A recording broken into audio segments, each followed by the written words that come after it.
Hey, welcome everyone. Shabbat Shalom for those of you who are celebrating the Sabbath today. And my name is Sean. This is Torah Portions here on Kingdom in Context. And this is actually an extension through one of our series called Torah Apologetics. And we just want to help everyone get a better familiarization with the Word so they can better defend truth. That's kind of our goal and our prayer. We have a lot of people in the chat already, so I want to thank everyone for already being here. Good to see everyone this morning. Got quite a few people here. Jim Newport, Lisa Mendez, David Shears back, Wendy Russell, Pepper Moon, Charlie Hanscom, Cindy Mills, Flower 3479, Yeshua Garden, Shannon Polkalo, West Plays Music, Miss Marcia, Carrie Erez, Arc Builders CCMC, Paul Levi, D Love. Welcome everybody. There's a lot more people, but I'm excited just to get right into it, guys. So we're going to do something unique. I guess I should say first off, if like you saw in the intro there, we're going to actually be discussing what is traditionally called the Torah portions, which is passages from Genesis to Deuteronomy. Although the word Torah just simply means instructions, so therefore, it's culturally by the Jewish community starting around the 12th century AD, did they start this idea that the first 5 books were the Torah, but the word just means instructions.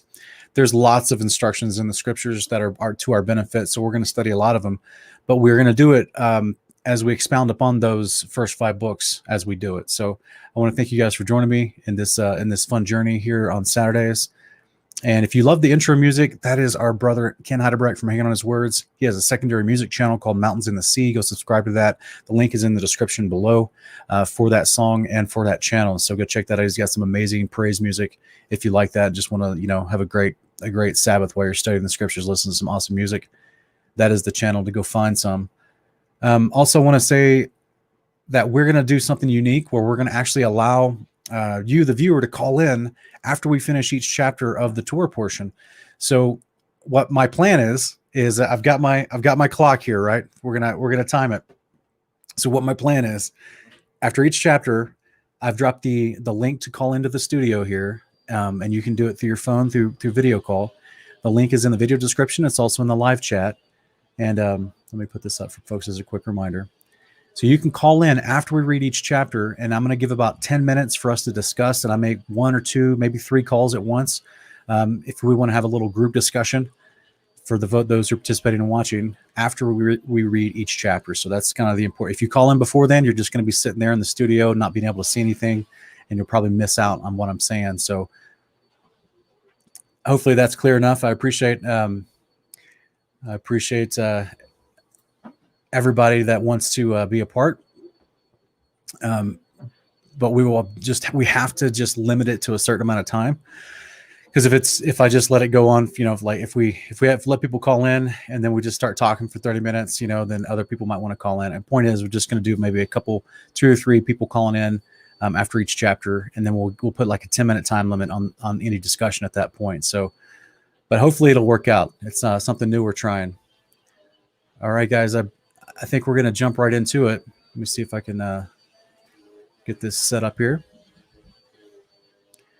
So the portion that we're going to be discussing first is Genesis 41:1 through Genesis 44:17. And this is where, one second, put this out of the way here. We're going to jump into the story of Joseph. Now it happened at the end of 2 full years that Pharaoh had a dream.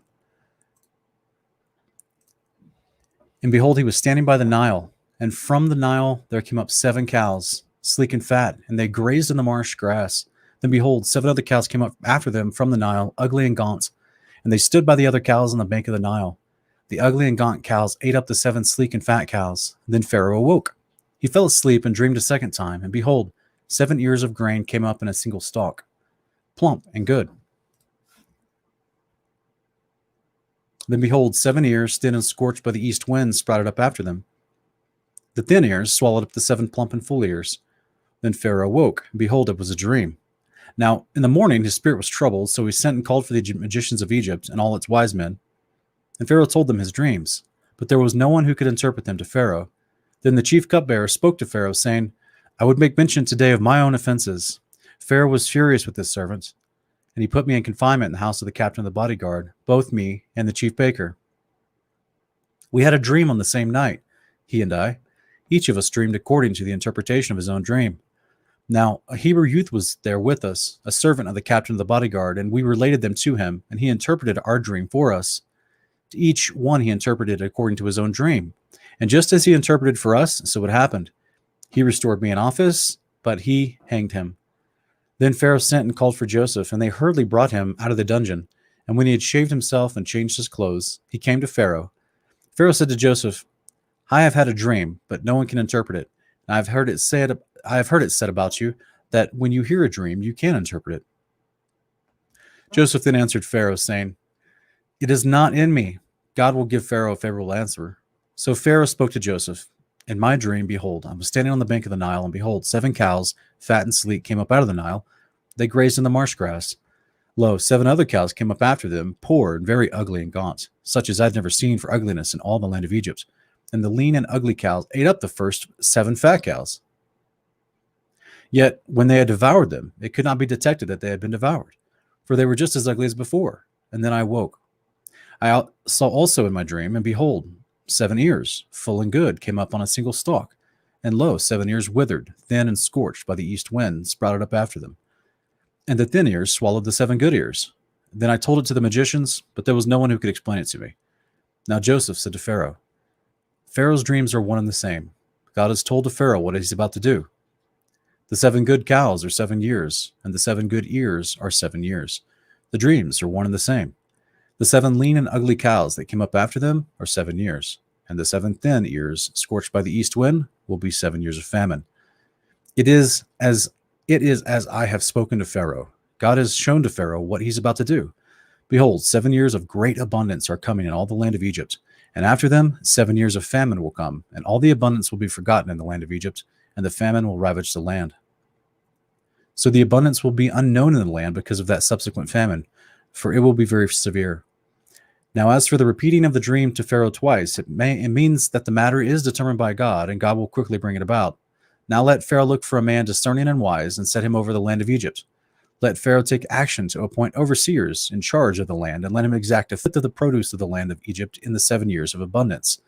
Then let them gather all the food in these good years that are coming, and store up the grain for food in the cities under Pharaoh's authority, and let them guard it. Let the food become a reserve for the land for the 7 years of famine, which will occur in the land of Egypt, so that the land will not perish during the famine.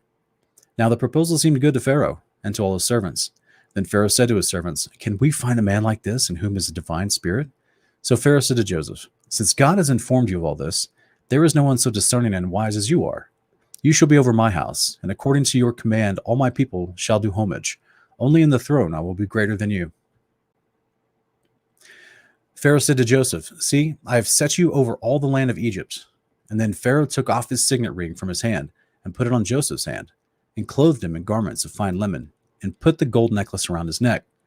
He had him ride in his second chariot, and they proclaimed before him, Bow the knee, and he set him over all the land of Egypt.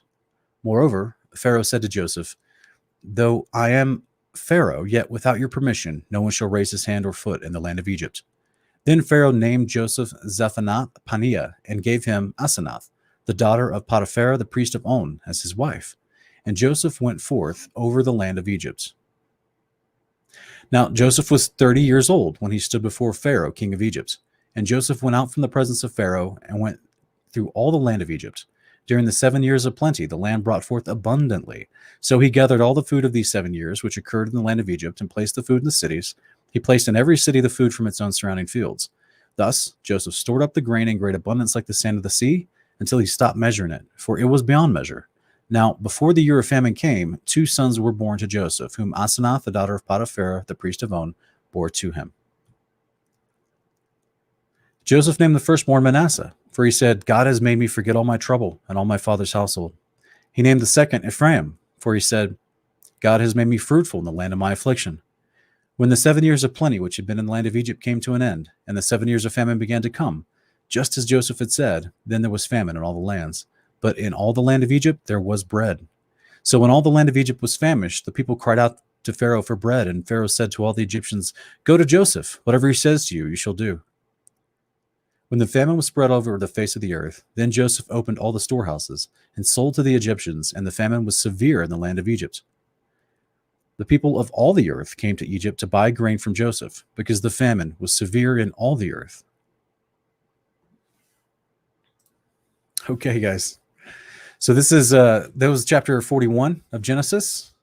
Our comparison passage that we'll look at is Jubilees chapter 40. But this is something that we can actually read and discuss with the people that call in. If there's anyone that actually wants to call in and discuss any points from chapter 41 that we just read, you're welcome to do that now. Now's the time to use that link. And at the same time, we'll be reviewing a couple comparison passages before we go into the next chapter of the portion. So I'll just give it just a few moments. If anybody does want to call in, you're welcome to.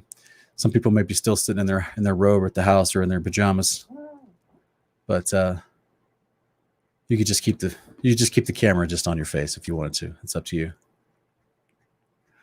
But I think it's interesting that you have this unique moment where not only is Joseph being exonerated because the Spirit of God is flowing through him to actually be able to interpret this dream, and that really catches the attention of Pharaoh. In addition to that he's in a position, the moment he gave the interpretation, he already had the wisdom to know what to do. So there was no gap there. It basically, the conversation that he's having is, he's clean shaven, he's pulled out of the dungeon, they put some proper clothes on him, they put him before the Pharaoh. The moment that he starts talking, not only does he catch Pharaoh's attention from interpreting the dream, which none of the magicians could do. Obviously, we know Joseph was not a magician. He was more like a prophet. But at the same time, just in the same breath, he tells the interpretation of the dream, and he provides the actual practical governmental response, like the response that a leader would have to do in order to make use of that information from the dream's interpretation. This is the type of wisdom the Father gives to his righteous. Not only can miracles flow through you through an actual interpretation of a dream, but the wisdom to practically know what to do. And that is, wisdom, according to Proverbs and Psalms, is defined as us doing the commandments of God. Just as David says, I think it's in Psalm 130, I think it's in 142. I can't remember exactly off the top of my head right now, but David says that, your ordinances, your judgments, your statutes, Yahweh has made me smarter than all my teachers. It gives wisdom, especially if you're trying to rule over other people. And I don't mean rule in a despotic way, right? But if you're trying to govern over other people in a righteous way, the wisdom of God, which comes by applying his behavior, and that's exactly what we've seen throughout Genesis with the story of Joseph. He's constantly trying to apply the commandments of God, which is the behavior of Yahweh in his personal life, even to the point of persecution and false imprisonment. So there is a time where he gets honored as a result of that behavior. And with that behavior, not only can supernatural stuff happen, but also the practical wisdom that even, the governors and the Pharaoh and the other wise men of the land can not only discern, but when it comes down to it, they follow his advice in every way. So it's not like they tried to rebut against him. They followed his advice to the T because they knew that it was what needed to be done, because they could see that it was sound. It was proper planning, if you will. So I really feel, don't you wish that your local leaders in your town and your state had this type of disposition like Joseph and this type of wisdom, instead of just playing politics all the time and looking for which lobbyist is going to enact them to do the, which bill or whatever. Man, it'd be such a nice thing. Okay, guys, we have someone calling in. So let's, we'll put them on screen real quick. Looks like David, can you hear me? Yeah, Sean, how you doing? Hey, what's up, David? Shabbat Shalom. Thanks for calling. Shabbat Shalom. I do have a question. I was trying to find the Testament of Joseph, those two chapters that you have in some passages. I only see 2 chapters. When I don't know which source that you have that I can find. Yeah, go to the Testament of 12 Patriarchs. Hey, okay. Joseph, you may have to turn down your speakers just a little bit. It's looks like it's catching on your mic. You just go to the Testament of 12 Patriarchs, and there's lots of different versions online that are for free. One of the better versions I found is by R.H. Charles, and it's earlychristianwritings.com is the website, even though the Testament of 12 Patriarchs dates back earlier than that. That's one option, and it'll have all the testaments of all 12 sons of Israel. I know it has all the chapters in each testament, so you're welcome to check that out. Yeah, I'm going to the website right now. Good. So, guys, for the sake of time, I'm going to go ahead and David, unless you have any questions or comments further than that, I'm going to go ahead and start reading our comparison passage. Nope, that was all. That's the only question I had. Okay, brother. All right, thank you. All right, yeah.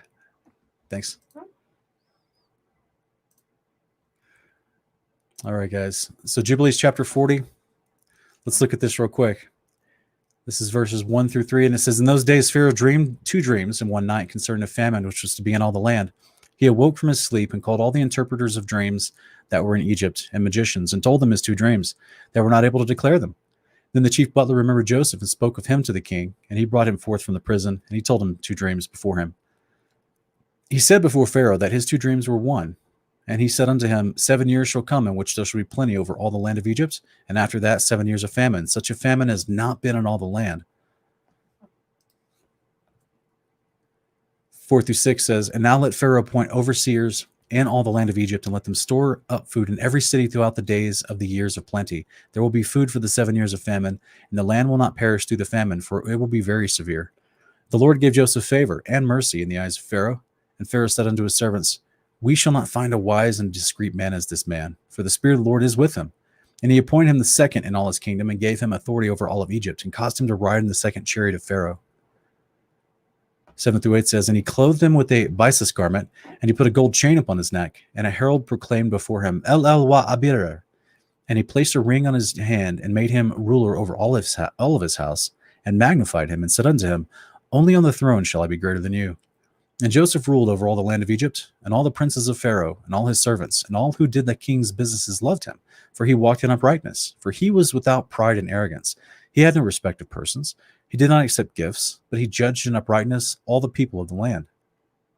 And the land of Egypt was at peace before Pharaoh because of Joseph, for the land was with him. For the Lord was with him, and gave him favor and mercy for all his generations before all those who knew him and those who heard concerning him. And Pharaoh's kingdom was well ordered, and there was no Satan and no evil person therein. And the king called Joseph's name Sephantaphans, and gave Joseph to wife, the daughter of Potiphar, the daughter of the priest of Heliopolis. That's also the priest of On. It's the same concept. The chief cook. And on that day that Joseph stood before Pharaoh, he was 30 years old when he stood before Pharaoh. And in that year Isaac died. And it came to pass, as Joseph had said in the interpretation of his 2 dreams, according as he had said it, there were 7 years of plenty over all the land of Egypt. And the land of Egypt abundantly produced, one measure producing 1,800 measures. And Joseph gathered food into every city until there were full of corn, until they could no longer count and measure it for its multitude.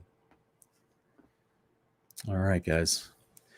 So hopefully y'all see this here. How interesting is it? This is a recap from the book of Jubilees about the passages that we read in Genesis 41, and in Jubilees 41 through 13, it kind of reviews that same stuff, just with a little bit extra description about how Joseph found mercy and compassion from the Lord in the eyes of Pharaoh. But also, I think it's interesting in verse 12, he says that this is the year that actually Isaac died. So what's so unique about this is that it actually puts you in a perspective of the other things that are happening around the land when Joseph is going through this. So Isaac is still alive for most of Joseph's life. How sad is that? But, Joseph didn't really get to see his grandfather die. He didn't get to spend any time with him in the last 20 years of his life. Well, we don't exactly know. This is probably the last, from 17 until what this would be, I think, 30 years old. So for 13 years, the last 13 years of Isaac's life, Joseph didn't really get to hang out with his granddad or anything. So I just think that's interesting. It's kind of tying in some other perspective about what's still going on back in the land of Canaan. Isaac was still around for a long time. And that's where, if you read earlier on the book of Jubilees, Isaac is full of prophecy. He's prophesying amazing stuff about the sons of Joseph, about, the day of the Lord, and about the righteous being, inheriting the earth, and about the wicked being routed out of the earth, about there'll no longer be a Canaanite in the land. I mean, like, Isaac is a prophet, and he's full of wisdom of God, and he's teaching the commandments, and he's prospering in the land of Canaan. But how interesting is it here that right at the moment that this famine starts to happen, This is when Isaac passes on. So I don't want to get too deep into like interpretations or anything, but I think it's interesting because Isaac's name means laughter. So the laughter stops when the famine comes. It's pretty interesting. All right, guys, let's continue on here. We're going to read a comparison passage with the testament of Joseph. This is actually chapter 18, comparing to Genesis 41, as we just read. It says, if you also therefore walk in the commandments of the Lord, my children, he will exalt you, and he will bless you with good things forever and ever. And if anyone seeks to do evil to you, do well to him and pray for him, and you shall be redeemed of the Lord from all evil. For behold, you see that out of my humility and long suffering, I took unto wife the daughter of the priest of Heliopolis, and 100 talents of gold were given to me with her, and the Lord made them to serve me. And he gave me also beauty as a flower beyond the beautiful ones of Israel. And he preserved me unto old age and strength and in beauty, because I was like in all things to Jacob. So that's all there is for this particular portion comparison.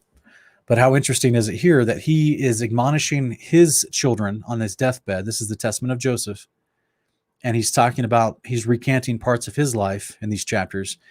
And in this moment, he's explaining what led to him being being magnified as basically vice pharaoh in all the land of Egypt, and to receive the wife that he did, and to prosper as he did. He's saying it's keep the commandments. He says, walk in the commandments of the Lord, my children. He will exalt you. He will bless you with the good things forever and ever. And if anyone seeks to do evil to you, that's what his brothers did to him. Do well to them and pray for him, and you shall be redeemed to the Lord from all evil. Do you guys think that he had any moments while he's sitting there in jail for all those years that he prayed for his brothers? While he's sitting in jail, he could have just he could have hardened his heart. He could have exacted, when I get out of here, I'm going to exact revenge. I'm going to flee Egypt, and I'm just going to go land of Canaan and start war against my brothers.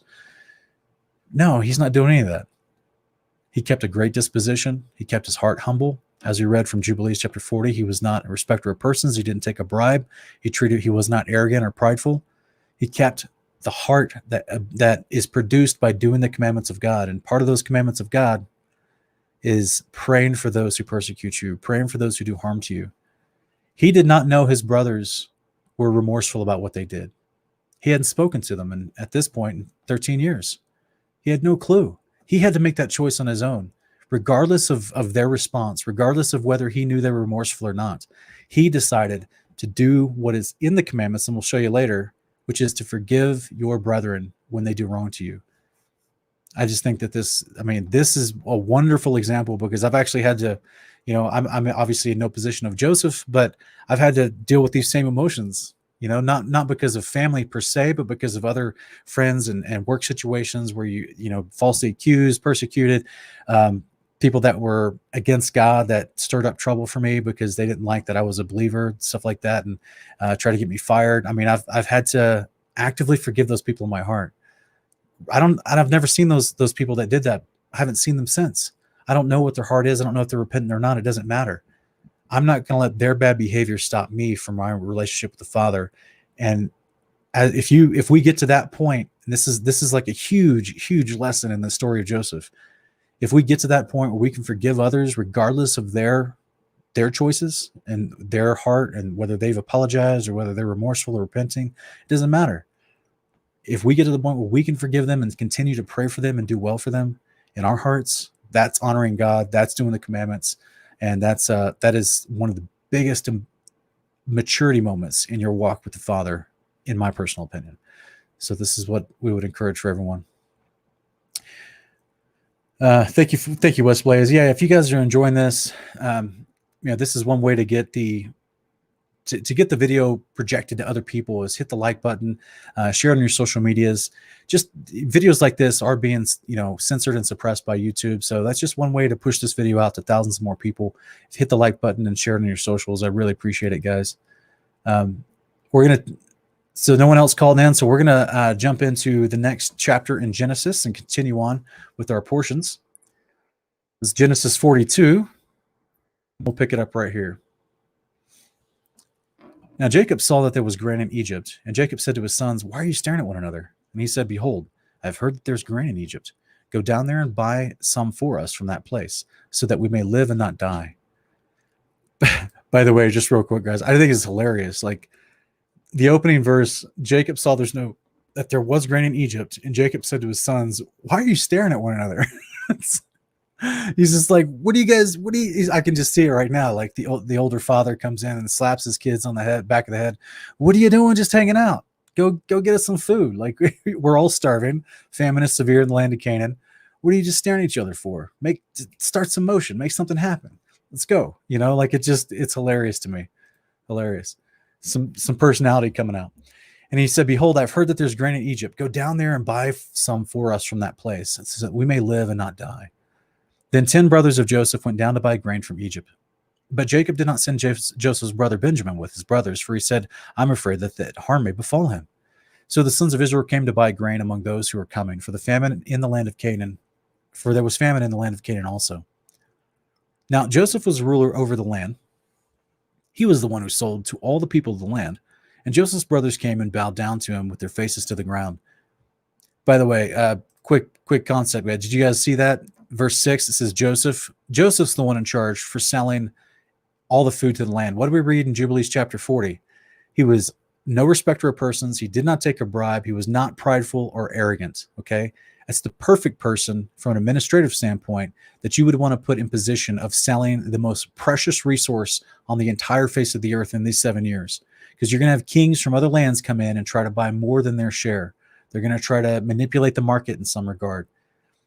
This is the perfect person that the Father put in place for the physical salvation. I'm not talking about their spiritual eternal soul, but the physical salvation of all the people in famine, all the lands that were trying to come buy food from Egypt. Joseph is the one making sure that there's justice in those financial transactions, so that the food can last how long it needs to last. So there's so much more thought that's been gone into this than most people really give it credit. Verse 7 says, verse 6, I'll just start over. Now Joseph was ruler over the land. He was the one who sold to all the people of the land, and Joseph's brothers came and bowed down to him with their faces to the ground.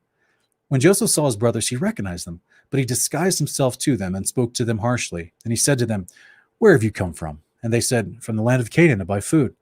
But Joseph had recognized his brothers, although they did not recognize him. Joseph remembered the dreams which he had had about them, and he said, "You are spies. You've come to look at the undefended parts of our land." Then they said to him, "No, my lord, but your servants have come to buy food." "We are all sons of one man. We are honest men. Your servants are not spies." Yet he said to them, "No, but you have come to look at the undefended parts of our land." But they said, "Your servants are 12 brothers in all, the sons of one man in the land of Canaan. And behold, the youngest is with our father today, and one is no longer alive." Joseph said to them, "It is as I said to you, you are spies. By this you will be tested. By the life of Pharaoh, you shall not go from this place unless your youngest brother comes here. Send one of you that he may go get your brother while you remain confined, that your words may be tested, whether there is truth in you. But if not, by the life of Pharaoh, surely you are spies." So he put them all together in prison for 3 days. Now Joseph said to them on the third day, "Do this and live, for I fear God. If you're honest men, let one of your brothers be confined in your prison. But as for the rest of you, go and carry grain for the famine of your households, and bring your youngest brother to me, so your words may be verified, and you will not die." And they did so. Then they said to one another, "Truly, we are guilty concerning our brother, because we saw the distress of his soul when he pleaded with us, yet we would not listen. Therefore, this distress has come upon us." Reuben answered them, saying, "Did I not tell you, do not sin against the boy? And you would not listen. Now comes the reckoning for his blood." They did not know, however, that Joseph understood, for there was an interpreter between them. He turned away from them and wept. But when he returned to them and spoke to them, he took Simeon from them and bound him before their eyes. Then Joseph gave orders to fill their bags with grain, and to restore every man's money in his sack, and to give them provisions for the journey. And thus it was done for them. So, because a lot of people in times past, I've actually looked over this passage right here as well, where they're actually having this conversation in Joseph's hearing. So imagine this scene, right? They're sitting in the courtroom, or they're sitting then, wherever this place is, they're standing before Joseph. And Joseph is put them in this situation, because in case you haven't recognized yet, he's like, this is why it tells you he remembered the dream he had about his brothers. Remember back a few chapters earlier, he had this dream when he was a 17-year-old kid. His brothers were bowing down to him. And they were like sheaves that were bowing down to his sheaf, right? Which is very appropriate because they're coming for grain. They're coming for agricultural products. He had an agricultural dream about being an authority over his brothers. So I think it's interesting here that in this moment, he knows he's in the position that his dream, from 13 years earlier, or 20 years earlier, that he had that dream. He knows that is coming to fulfillment right now and in this moment. And as a result of that, he's going to use that position he's in to, because he doesn't, until this exact moment, he didn't know his brothers were consciously still thinking about what they did to Joseph, him, right? And of course, they're not recognizing. So they start speaking in their own language. This is why he says he could understand them. So they're speaking Hebrew. He's dressed up like an Egyptian ruler. They think he knows Egyptian, right? They don't realize he knew Hebrew as well. Because remember, back in the book of Jubilees, chapter 12, Hebrew was not spoken by any other people groups than Abraham on down. It was the only clan, the only people group that lived in the land of Canaan and all the entire world after the Tower of Babel that were speaking Hebrew again. So they wouldn't expect Joseph to actually, they wouldn't expect an Egyptian pharaoh type ruler to know Hebrew. So they're having this conversation right in front of him. And just imagine this, like the first thing that comes out of their mouth, because they've been stricken with guilt for this thing for 20 years, is, gosh, we're going through this. We have to do this ridiculous thing, and we got to go get our brother, bring him back. We've been in jail for 3 days, and we're going through all this stuff because we did this to Joseph. Not because the Egyptians are jerks, not because the Egyptians are racist toward us and they hate us. There was like the first thing that comes out of their mouth is, this is because what we did to Joseph. Like, it's just talk about your guilty conscience just like coming out, right? And then they start arguing amongst themselves. And then you got Reuben coming in, doing his guilt thing. Did I not tell you to not hurt the boy?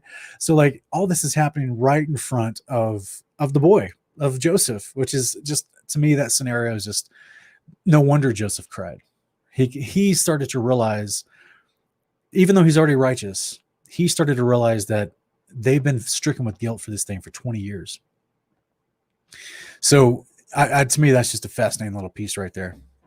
But when he turned aside and spoke to me, I'm sorry, I already finished that part. Let's go down to 26. So they loaded the donkeys with their grain, and they departed from there. And as one of them opened his sack to give his donkey fodder at that lodging place, he saw his money, and behold, it was in the mouth of his sack. And then he said to his brothers, my money's been returned. And behold, it's even in my sack. And their hearts sank. They turned trembling to one another, saying, what is this that God has done to us? When they came to their father Jacob in the land of Canaan, they told him all that had happened to them, saying, the man, the Lord of the land, he spoke harshly with us, and he took us for spies of the country. But we said to him, we are honest men. We're not spies. We're 12 brothers, sons of our father. One is no longer alive, and the youngest is with their father today in the land of Canaan. The man, the Lord of the land, he said to us, by this I will know that you are honest men. Leave one of your brothers with me, and take grain for the famine of your households, and go. But bring your youngest brother to me, that I may know that you are not spies, but honest men. I will give your brothers to you, and you may trade in the land. Now it came about as they were emptying their sacks, that behold, every man's bundle of money was in his sack. And when they and their father saw their bundles of money, they were dismayed. Their father Jacob said to them, you have bereaved me of my children. Joseph is no more. Simeon is no more. And you would take Benjamin? All these things are against me. Then Reuben spoke to his father, saying, you may put my 2 sons to death if I do not bring Benjamin back to you. Put Benjamin in my care, and I will return him to you. But Jacob said, my son shall not go down with you, for his brother is dead, and he is left alone. If harm should befall him on the journey you are taking, then you will bring my gray hair down to Sheol in sorrow. So guys, if y'all want to call in, the link is at the description below. That's the end of chapter 42 of our portion. So there's in the video that you're watching right now, the very top line of the video description is the studio link. If you want to call in and discuss the portion that we just read, you're welcome to talk about with me live. And we'll also we'll read the companion comparisons together if you'd like. And I'm also looking for any questions that may be in the chat right now. But ultimately, this is such a unique moment here because, Jacob is just in pure fear, right? He's still remorseful for Joseph. He's still sad, I should say, grieving, if you will, the idea of Joseph. He now thinks Simeon is a goner, right? The way he's talking about Simeon.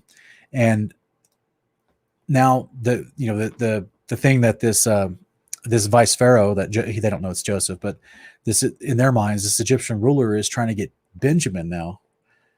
in order for Simeon to be released, which he's just playing. In case you guys are not aware of what's the strategy that Joseph is doing, he's playing the brothers. Clearly, he's playing them, but not just to be antagonistic. He's not just being mean to his brothers for the sake of trying to get revenge on them. Again, we read the passages earlier that he was upright in heart. He was doing the commandments of God. He was just. He had a great disposition in his heart. He was forgiving and merciful and long-suffering. He's manipulating the situation with his brothers because of his brothers, not because he has anything against them or he's trying to unnecessarily put them in a position of hurt or pain or anything like that. He's doing this because he knows his brothers and his family. He has to manipulate this because he's trying to get the entire family down to him to see him. So back in those days, guys, you remember what's the scenario that's happening here? He can't just leave. He's the guy in charge of Egypt. He's the guy that's portioning out, being responsible to make sure that everyone gets the right portion. All the people are portioning the food specifically through him, overseeing the interactions. So he can't just get up and go with a big entourage from Egypt down to the land of Canaan to go see his dad and say, behold, I'm alive. It's okay. And for one, as you read earlier, when the reason he named Manasseh, what he did was because he said, "You've helped me forget my father's household." So, guys, that was before this interaction with his brothers. It was in chapter 41. So he had actually that was actually 7 years before this interaction with his brothers. So 13 years after he's sold into slavery and he's in Egypt, and the father magnifies him, pulls him out of captivity, gives him a position of honor, gives him favor in all the land, gives him a wife, and at that moment he has some children.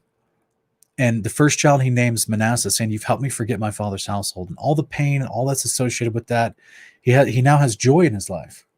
He's maturing as a man. He's 30 years old now. And as a part of this, he is the one that has to overcome emotionally all the the bad feelings, the bad anger, all the bad emotions that went along with a family that was abusive to him. He does this successfully, and it's a great help. Literally, the point where he's now naming a child something that has to do with him forgetting his father's household. So then 7 years later, he has to be reminded of his father's household. But he's had the time to mature and grow as he's keeping the commandments and developing a circumcised heart, developing a heart after the Father, to where he can now maturely handle his father's household and all their shenanigans and their bad behaviors or whatever. So here's the point where now he's looking at his brothers. He's not trying to manipulate them for revenge. He's doing this because he wants to get his whole household together, and he knows that he can use this food situation to manipulate the circumstances to get everybody together. So it's truly true. Yeah, Cindy Mills, you're right. This is example of true example of great example of true forgiveness. That's right. And Joseph, he really showed it, man. He really showed it. So I just want to make sure people understand when we're reading here, this isn't just Joseph, like trying to give his brothers a hard time because he hates his brothers. He's doing this intentionally because he's trying to help everybody, for one, but he knows with the scenario and everything involved, he's using the situation with Simeon to bring Benjamin down. Once he has Benjamin, he's going to pull down Jacob. Once the whole family's there, he can reveal himself, and there can be a wonderful reunification. So, guys, you're welcome to call in at this time. I'm going to go ahead and get started into the comparison passages. We're going to be looking at the Testament of the 12 Patriarchs, the Testament of Joseph, chapter 17. And this says here, "You see, therefore, my children, what great things I endured, that I should not put my brethren to shame. Do also, therefore, love one another, and with long suffering hide one another's faults. For God delights in the unity of brethren, and in the purpose of a heart that takes pleasure in love. And when my brethren came into Egypt, they learned that I had returned their money to them, and they upbraided them not, and comforted them. And after the death of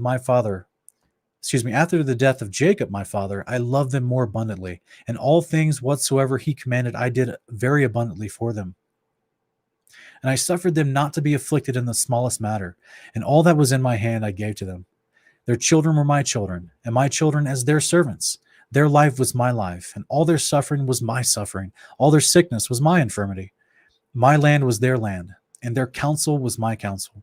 I exalted not myself among them in arrogance because of my worldly glory, but I was among them as one of the least. Gosh, how crazy is that, huh, guys? How crazy is that? In Proverbs 19:11, it says, "The discretion of a man makes him slow to anger, and his glory is to overlook a transgression." And then likewise, the Septuagint says, "The learning of a man is known by patience, and his glory is to pass over wrongs." How beautiful is that? Joseph was in a position of just absolute power. He could have killed his brothers. He could have imprisoned them, horrific torture, fed them a dinner of scorpions until they died. He could have done anything he wanted had he allowed that time to corrupt his heart and to make him bitter. Instead, he just got better. It's like an old saying I remember, when folks that get older in life, the senior citizen age. By that time in your life, you have a choice. You can either get bitter or you can get better.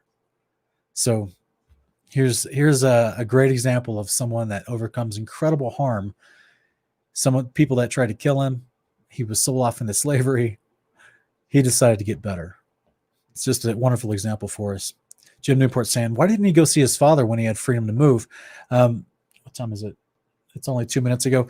Jim, I don't know if you just got here. I just tried to talk about that just like 3-4 minutes ago. You may have just joined in, but he didn't have freedom to move. He was pushed into a position immediately from the dungeon to getting into this position of Pharaoh, being under Pharaoh. So he didn't have the freedom to move like we would think about it. He had he comes from a dungeon right into being in a position where he has to oversee all the planning and preparations for all this food so the whole world doesn't starve. So like I said, he was overseeing the transactions of people coming to buy the food. I don't think, and like I said, when he named his son Manasseh, it helped him forget his father's household. He literally just put his father and his brothers out of their mind because he thought they wanted to kill me if I go back there. They don't like me. I mean, I'm not welcomed back there. Why would he try to go back? Right. That's the emotions that he's having to deal with. It's really sad. All right. So we got 2 callers and one of them I recognize.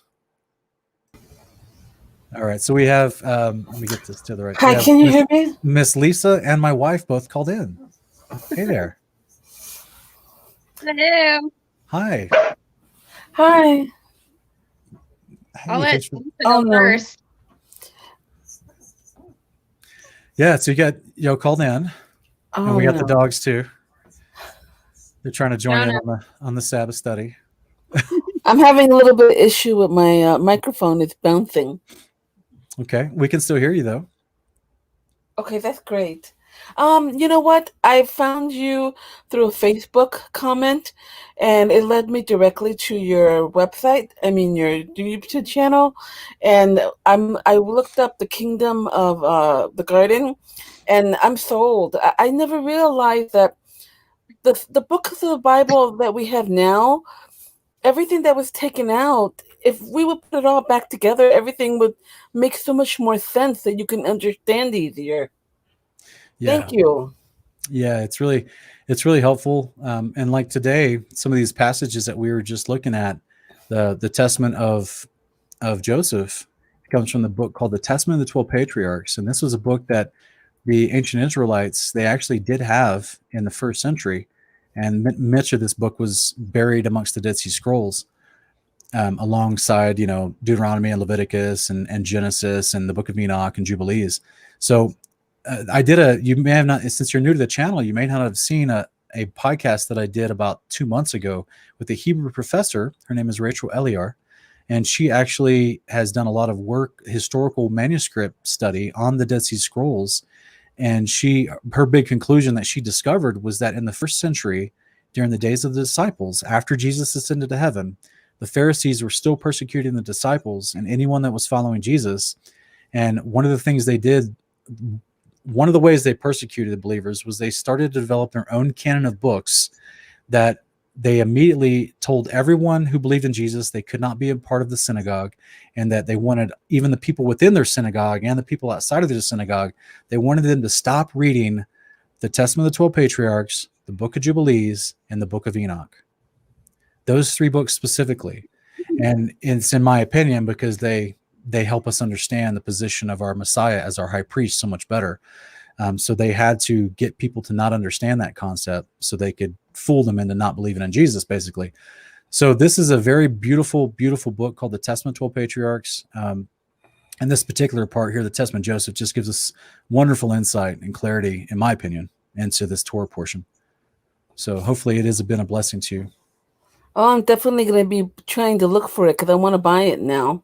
Sure, yeah. It's just Google up Testament 12 Patriarchs. Like I said, there's a gentleman named R.H. Charles. He was a Greek professor in England in the late 1800s, and he translated a lot of these books from ancient Greek or ancient Ethiopic, and he translated this one, and it's a wonderful, wonderful book to study. Just one last question. Do you Sure. know anything about the Essenes? I don't. I've heard a lot about them, and I've read some things, but I don't claim to be an expert. Let's put it like that. Okay, thank you. Yeah, you're welcome. All right. Yes. Other commentary?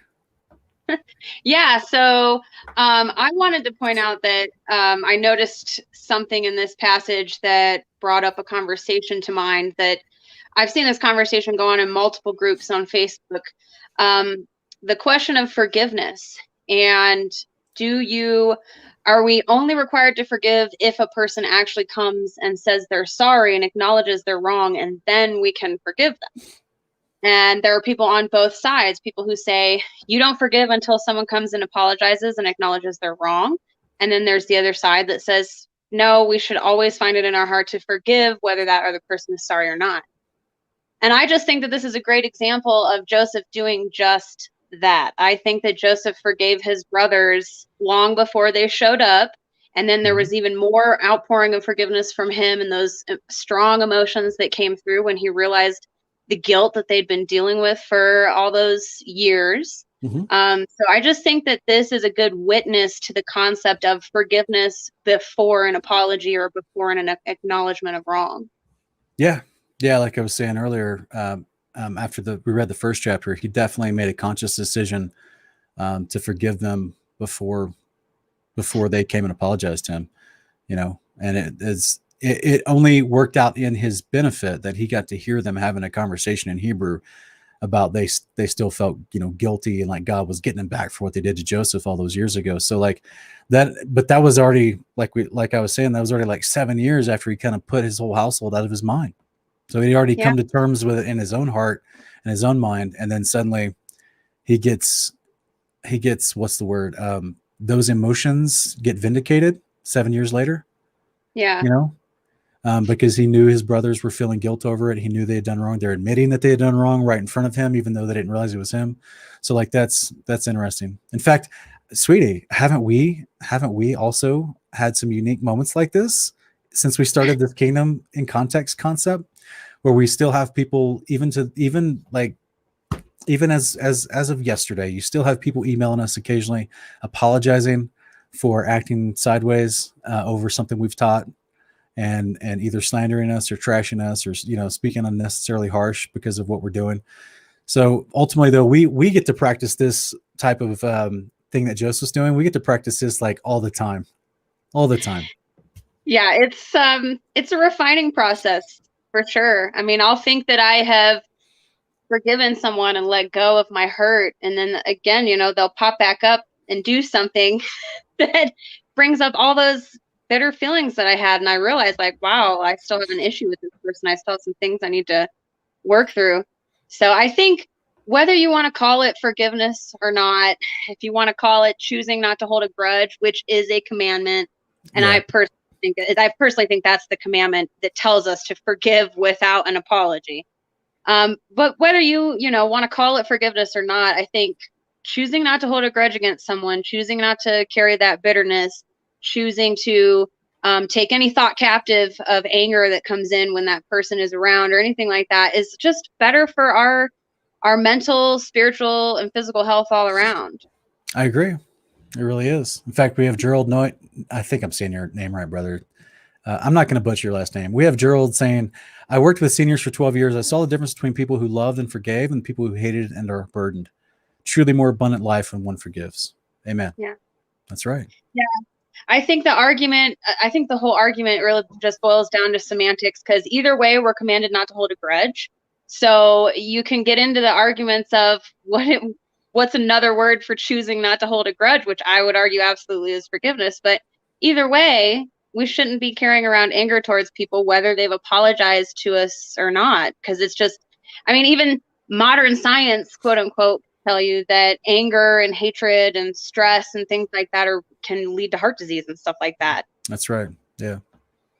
Yeah, there's so many bad physical effects because of the internal state of your mind, your heart, and your will and emotions. I mean, this is why I joke when I've said this in the past that, every day of atonement, I go through my social media block and I unblock everybody. And it sounds funny to say it like that because, it's just digital social media and it's like, but I also do that in my heart in the real life with people that I have to interact with. You know the stories. So like you have to do this in your real life as well as your online social life. And so like I try to do that. I try to like take an active, conscious moral inventory of my heart and my mind. And are you holding something against someone? Because like you said, sweetie, what we're going to be looking at the very end of this Torah portion is a verse from Leviticus that commands us not to hold a grudge. Yeah. Oh. Yeah. Yeah. Someone should read the video description, sweetie. Well, why would I? Because you tell me what the description is going to be before you get on. So I'm exempt from that rule. Okay. So looks like we have I don't know if this is a question or not. 85XX War Machine, biggest witness for forgiveness first is Yeshua. While we were yet enemies, he died for us. Yes. Yeah, that's very true. Yes. I also want to point out to people that there's a difference in the forgiveness that we offer as human beings to other human beings who have wronged us, and the forgiveness that comes through the mediation of atonement through a high priest.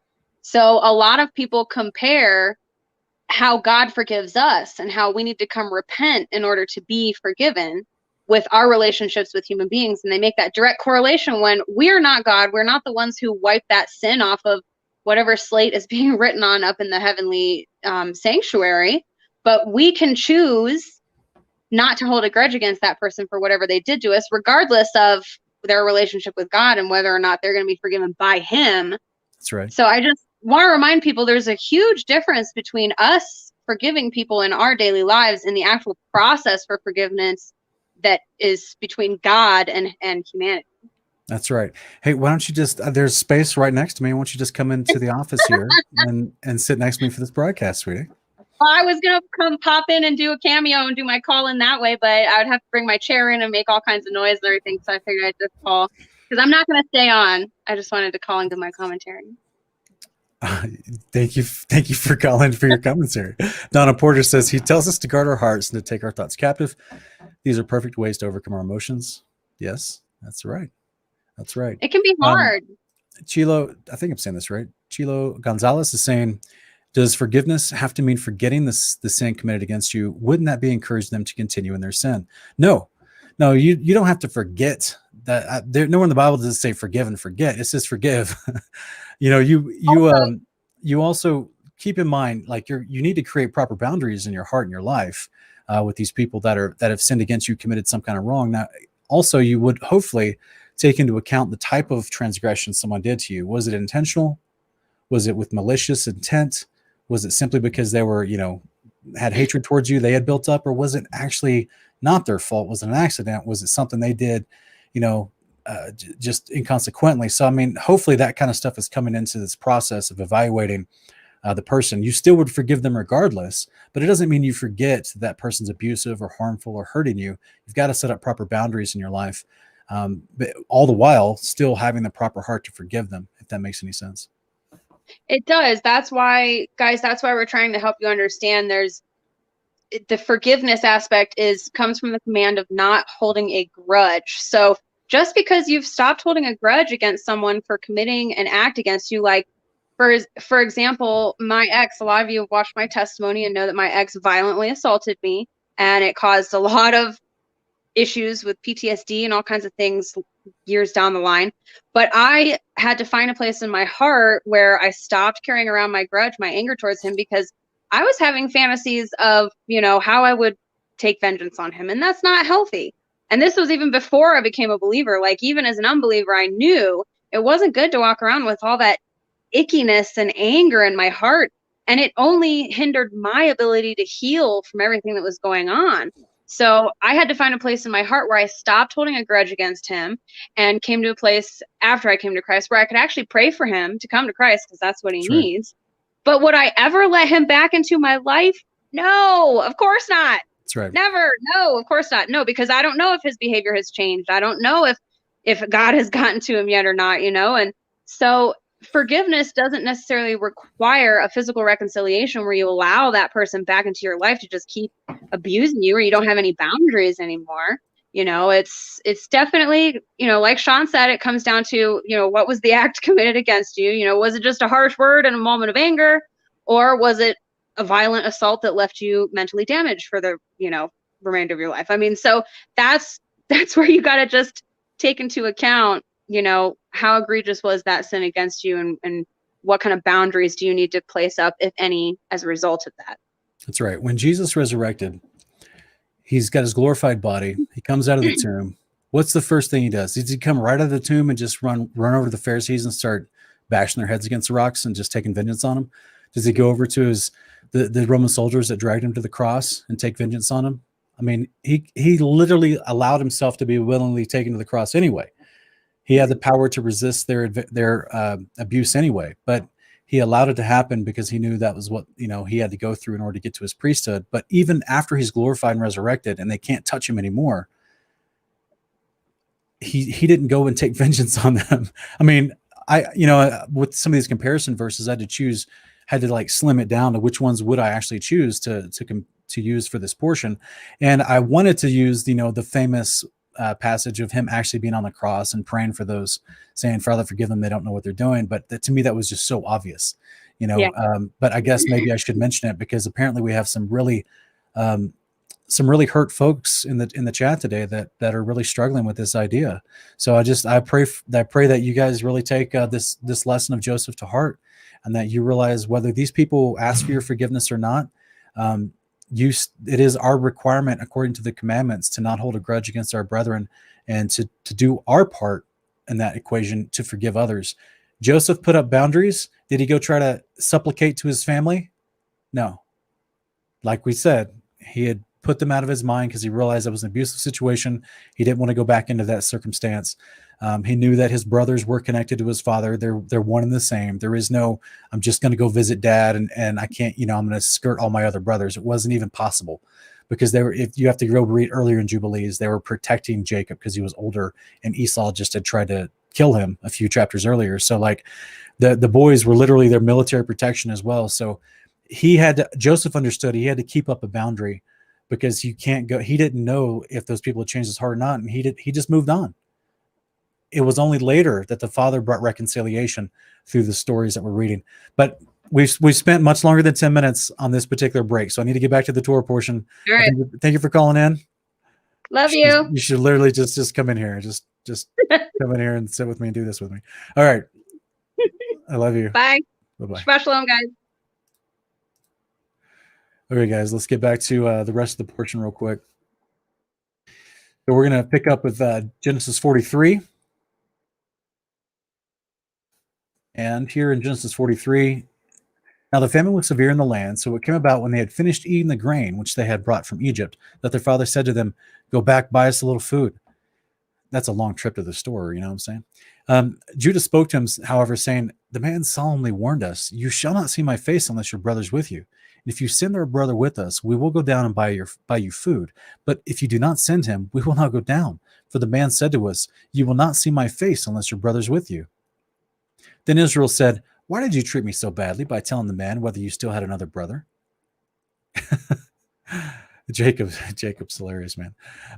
But they said, "The man questioned particularly about us and our relatives, saying, 'Is your father still alive? Have you another brother?' So we answered his questions. Could we possibly know that he would say, 'Bring your brother down'?" Judah said to his father Israel, "Send the lad with me, send Benjamin with me, and we will arise and go, that we may live and not die, we as well as you and our little ones. I myself will be surety for him. You may hold me responsible for him. If I do not bring him back to you and send him and set him before you, then let me bear the blame before you forever. For if we had not delayed, surely by now we could have already returned twice. So this is a little conversation that they're having with the father over time, from verse 1 to verse 10. And earlier at the end of chapter 42, Reuben had already stepped forward and said, "Look, let me take. I promise to take down Benjamin for the request of this Egyptian ruler, and you can kill my two sons if I don't bring him back." So Benjamin is the big point of contention here, and both Reuben, the firstborn, and Judah, the fourthborn, have both volunteered to be surety, in a sense, for the protection of Benjamin to bring him back. And and this conversation is taking time, because they had food that they brought back with them. This isn't like it's just 2 days later. This is some time later. And even in this conversation we're having, he's trying to tell them, look, we could have already went and come back twice already by the time we're continuing to have this conversation. Let's just do this. So there is some time that is passing. So this means this whole time, guys, that this time is passing, that they had time to run out of their food and then have this conversation to where they're getting to the point of starvation. And Jacob still doesn't want to let Benjamin go. Simeon is still in prison in Egypt. So just keep that in mind. This is interesting. Verse 11 through 15 says, "Then their father Israel said to them, if it must be so, then do this. Take some of the best products of the land in your bags and carry down to the man as a present a little balm, a little bit of honey, some aromatic gum, some myrrh, pistachio nuts, and almonds. Take the money in your hand and take it back. Take double the money in your hand, and take back in your hand the money that was returned in the mouth of your sacks. Perhaps it was a mistake. Take your brother also, and arise, return to the man. And may God Almighty grant you compassion in the sight of the man, so that he will release to you your brother and Benjamin. And as for me, if I am bereaved of my children, I am bereaved." So the men took this present, and they took double the money in their hand and Benjamin. Then they arose and went down to Egypt and stood before Joseph. When Joseph saw Benjamin with them, he said to his house steward, "Bring the men into my house, slay an animal, make ready, for the men are to dine with me at noon." So the man did as Joseph said, and brought the men to Joseph's house. Now the men were afraid, because they were brought to Joseph's house, and they said, "It is because of the money that was returned in our sacks, the first time that we are being brought in, that he may seek occasion against us and fall upon us and take us for slaves with our donkeys."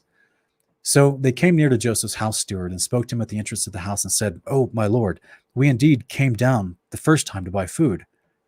And it came about when we came to the lodging place that we opened our sacks, and behold, each man's money was in the mouth of his sack, our money in full.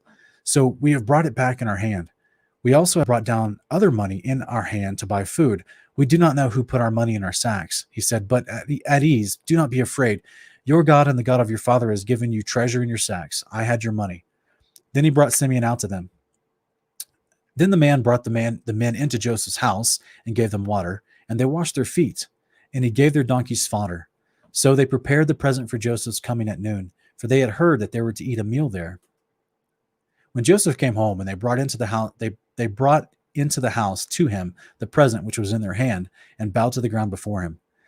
Then he asked them about their welfare and said, "Is your old father well, of whom you spoke? Is he still alive?" And they said, "Your servant our father is well. He is still alive." They bowed down in homage.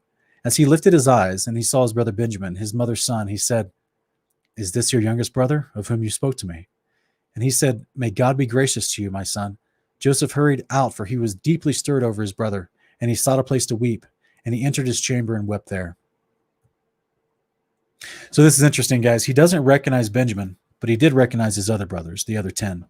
And so this is the first time he's seeing Benjamin grown up to some degree. I guess how old would Benjamin be at this point? At least 15 years old, right? So then he washed his face and came out, and he controlled himself and said, "Serve the meal." So they served him by himself, and them by themselves, and the Egyptians who ate with him by themselves, because the Egyptians could not eat bread with the Hebrews, for that was loathsome to the Egyptians. Now they were seated before him, the firstborn according to his birthright, and the youngest according to his youth. And the men looked at one another in astonishment. He took portions to them from his own table, but Benjamin's portion was 5 times as much as any of theirs. So they feasted and drank freely with them.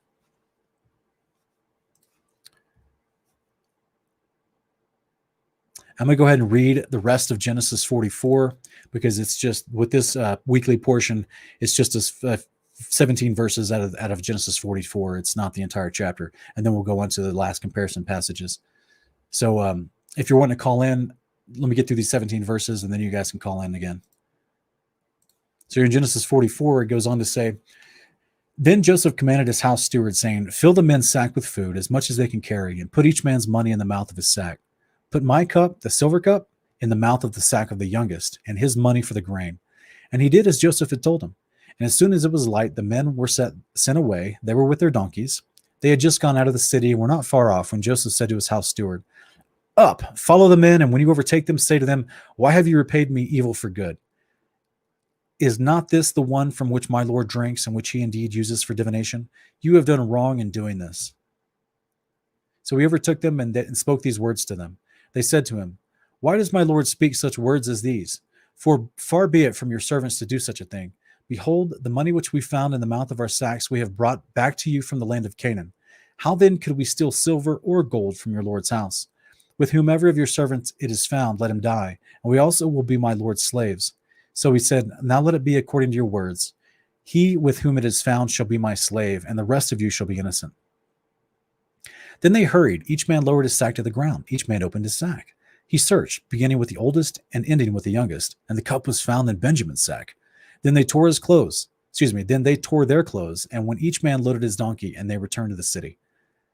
By the way, guys, they tore their clothes because it was an expression of sadness and anger and grief over the situation, because they were now stepping into this orchestrated judgment because of him putting specifically the silver chalice, the silver cup in Benjamin's sack. They just said, we didn't do this, but whichever one of us did do this, he'll be your slave. And then suddenly Benjamin's got it in his donkey saddle sack. So they're just frustrated. It's a sign of grieving, if you will, remorse and sadness and anger. They tear their clothes. So when Judah and his brothers came to Joseph's house, he was still there, and they fell to the ground before him. And Joseph said to them, what is this deed that you've done? Do you not know that such a man as I can indeed practice divination? So Judah said, what can we say to my Lord? What can we speak? And how can we justify ourselves? God has found out the iniquity of your servants. Behold, we are my Lord's slaves, both we and the one in whose possession the cup has been found. But he said, far be it from me to do this. The man in whose possession the cup has been found, he shall be my slave. But as for you, go up in peace to your father. And this is kind of like the cliffhanger of this portion, if you will. Whereas we'll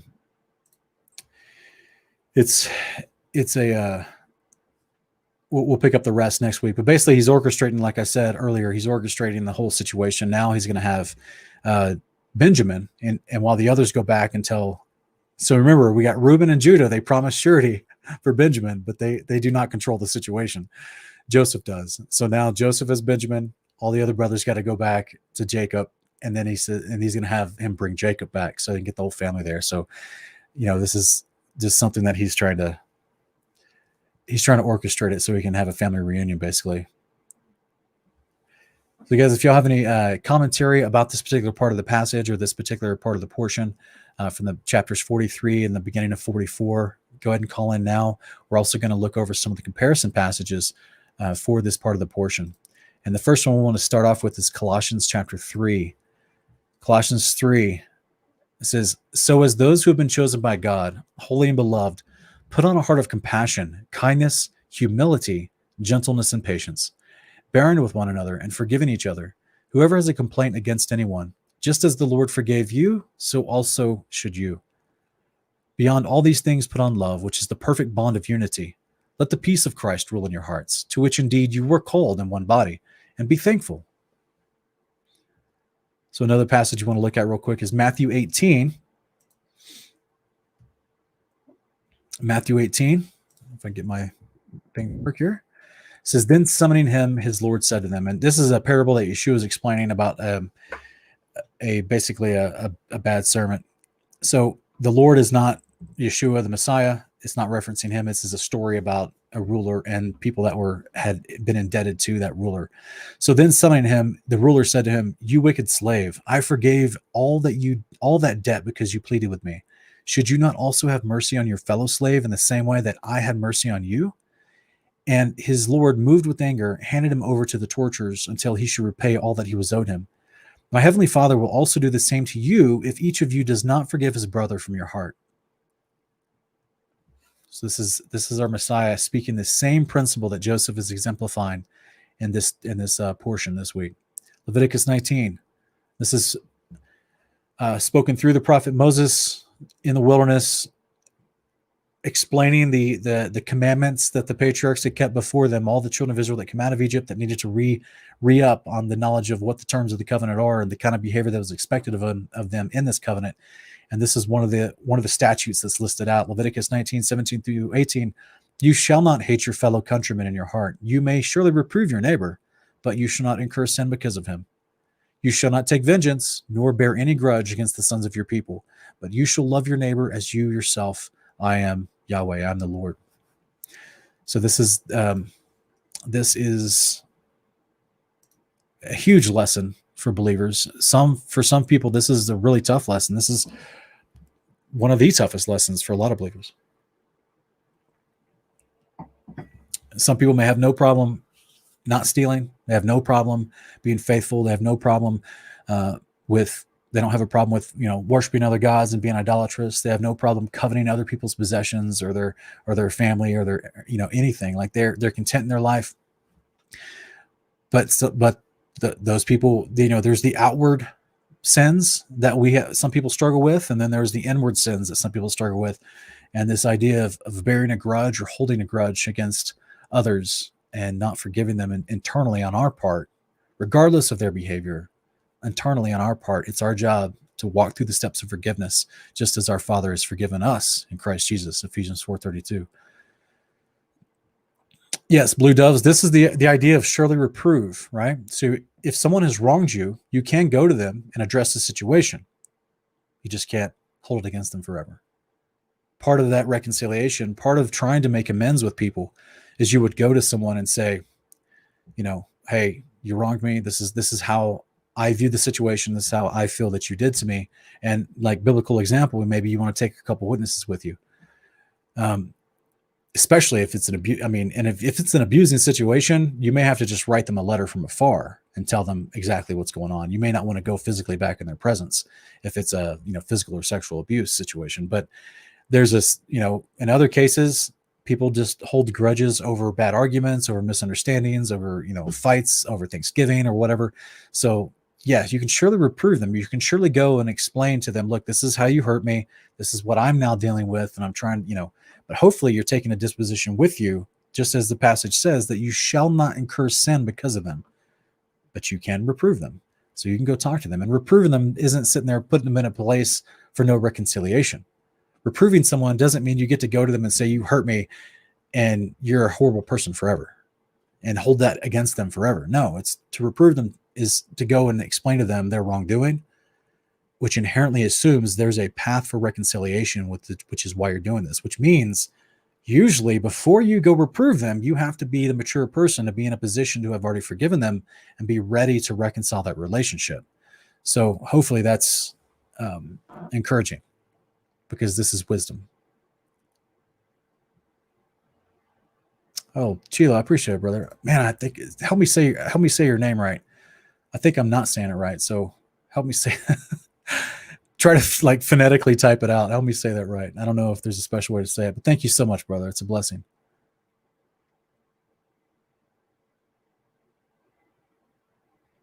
This is a big topic today, guys. This is a tough topic for many people. So, this is one where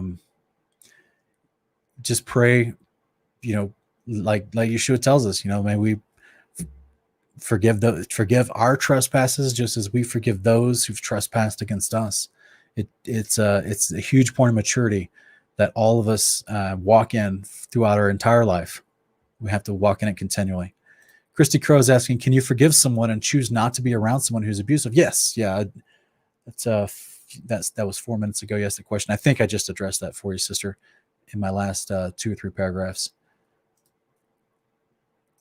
Yes. Exile strong. good question. This one comes up every time we do this portion.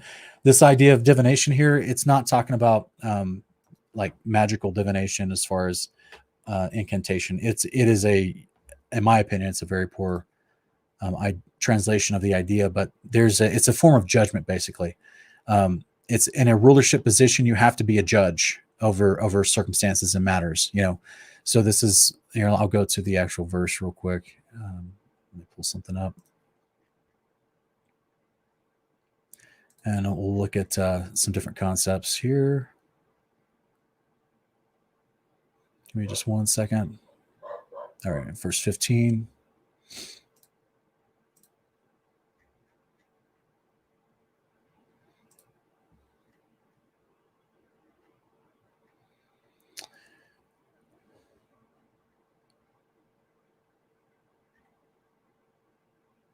All right, so I'm gonna put this on screen. There's multiple uses of the word in the Hebrew that's used here in Genesis for this passage that's being referred to in Genesis 44:5 and 44:15, excuse me. Strong's exhaustive concordance helps us understand this is something that is someone that can diligently observe, someone that can learn by experiences. Yes, it's an enchanter, a diviner. This is actually why some people will famously and historically, and even in modern days, you've got the mentalists, the people that are like considered like they're I can't think of his name right now. He had like a popular show. It's like Crossing Over or Crossroads with this John guy, claimed to be a psychic. The word in modern times for like a psychic, in ancient times, you would be called someone, or well, not in ancient times, 200-300 years ago, you'd be someone that'd be called like a mentalist, where they can deduce things very, very quickly about people through experience in their life. These little social cues that the rest of us overlook, that's the things that stick out to them. And this is how modern day, quote unquote, psychics make their money. Is all they're doing is they're finding patterns and traits within behaviors that most of us don't see. Just like a stock trader might do. He sees patterns and traits within businesses that most people don't see. He's able to diligently observe, to decide between matters due to this type of experiential learning and observation. It doesn't mean Joseph is practicing the occult. This is a big difference here in the concepts of the cup of his rulership cup, which is why I described it as being silver. Not everyone drank out of a silver cup, guys. The point of it is he's a ruler, and part of that cup was, I don't know their process in Egypt, but it sounds like part of that cup was a part of him being a ruler and how he would actually use that cup in some sort of proceeding for him to discern or determine a matter when he's executing and administering judgment on a matter. So but at the same time is extremely wise. So they would view him as someone that's not diviner in the sense that he's like, because you have to understand that word is used in various different ways over the English language and also in history. So again, like we have on screen here, it's someone that can actually, it's not just for people that do magic and spells. Okay. It's also for people that can diligently observe, learn by experience. They know how to deduce. It's like a Sherlock Holmes concept, if I could put it like that. They're incredibly smart, just like the magicians back then, guys, were incredibly smart. Just like modern day magicians are incredibly smart at deceiving you to make you think that there's something supernatural happening. It's the same concept, except he, as explained in all the passages that we've already seen, he's righteous. He's not an evil magician.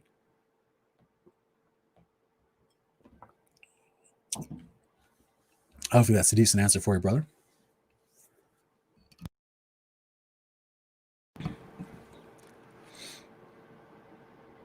Okay, let's see if there was any other questions out here.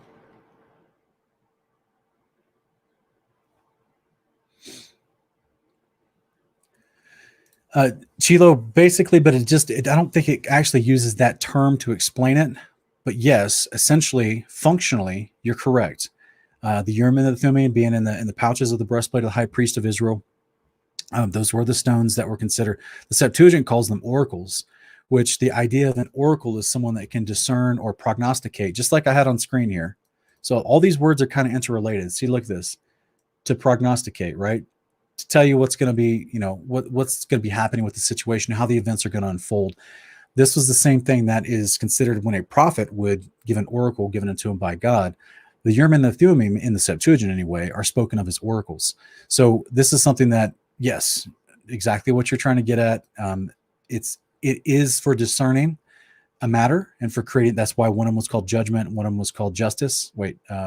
Truth. Yeah, one of them was called judgment, one of them was called truth, because you're trying to discern on a matter through something. Now, personally, I would love to know how exactly they worked. I don't know how exactly they worked, but if you guys know, if you have seen any, I've never found any literature to explain exactly how the high priest used the Urim and the Thummim in their process. It's pretty fascinating to me. But yeah, that's essentially a different device for the same type of concept. So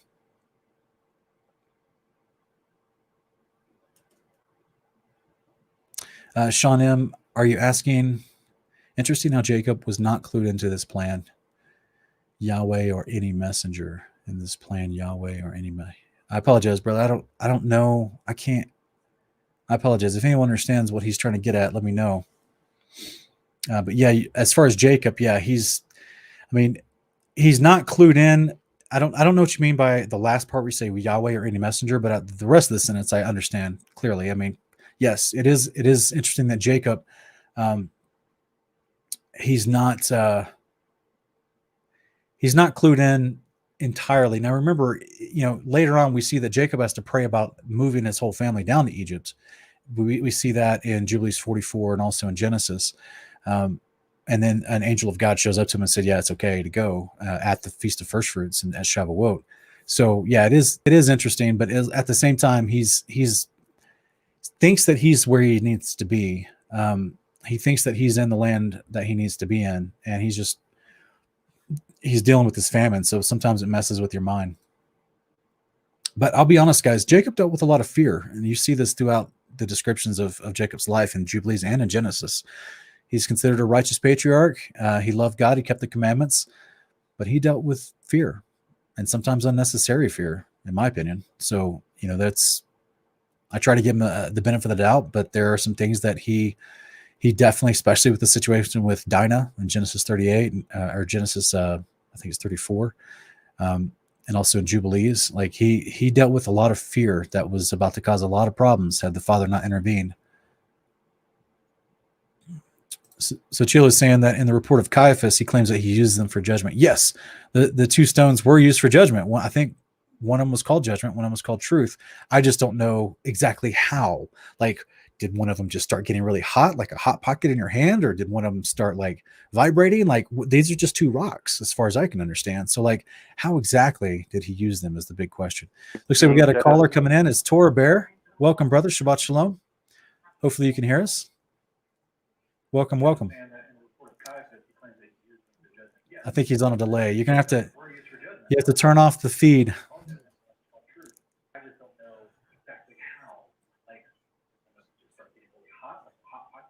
You have to turn off the feed, brother. Can you hear us? Torah Bear.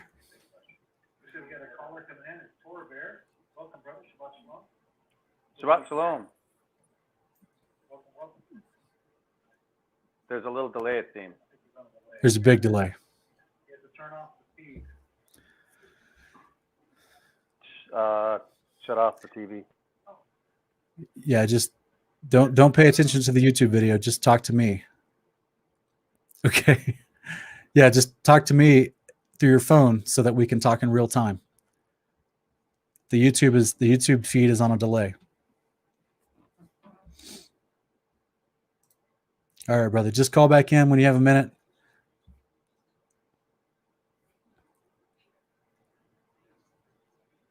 A lot of people don't realize that the first time they call in. All right. Blue Doves is asking, did Sean answer your question about Joseph's brother possibly passing the test? I'm not sure. I don't remember seeing a question about them passing the test, and I apologize. What test are we even talking about? I mean, they're trying to pass the test. They're trying to bring Benjamin back, and of course they didn't, like, they let him take Simeon, and they didn't try to fight everybody there. The brothers, those 10 brothers were nobody to joke around with. Like, these are some hardcore warriors, so they could have they could have caused a problem in Egypt, and it caused a lot of problems. But I think the brothers are trying to do the right thing in the situation because they're forced to by circumstance. Like they need food. So, all right, Torah Bear's back with us. Hey, brother, can you hear me? All right, Torah Bear, can you hear me, brother? Mic check, mic check. I don't know how that. Mic check, brother. All right, we also have Mike Strickler joined in. Hey, Mike, how are you? Shabbat shalom. Hey, good. How are you? Can you hear me? Good. Yeah, I can hear you. Good. Awesome, brother. So, What's up? Yeah, quick question. Luke 17:20 through 21. This is a little off topic. I hope that's okay, but it's in regards to the kingdom. Sure. And it reads, the coming of the, Yahushua is saying here, the coming of the kingdom of God is not something that can be observed, nor will people say, here it is or there it is, because the kingdom of God is in your midst. Some translations read, the kingdom of God is within you. Right. And so a little confused how he would say there that the coming of the kingdom of God is not something that can be observed.